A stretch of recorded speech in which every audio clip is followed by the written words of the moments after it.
போதும் போல நமக்கு இருக்கிற ஒரே நெருக்கடி நிதிதான். நமக்கு கருத்தியல் குறைபாடோ அல்ல களத்தில் பணியாற்ற ஆற்றலோ எதுவுமே இங்கே குறையில்லை.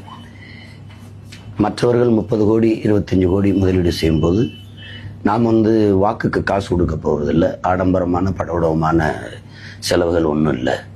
ஆனால் அந்த துண்டறிக்கை அடித்து கொடுக்க, வேலை செய்கிற பிள்ளைகளுக்கு உணவு, எரிபொருள் நிரப்பிக்கொள்ள, இந்த அடிப்படை தேவைக்கு தான் நமக்கு பணம் தேவைப்படுகிறது. அதை நீங்கள் பார்ப்பீர்கள். மற்றவர்கள் வாக்கை கொடுத்து காசை கொடுத்து வாக்கை வாங்குகிற நிலை தான் இங்கே இருக்கிறது.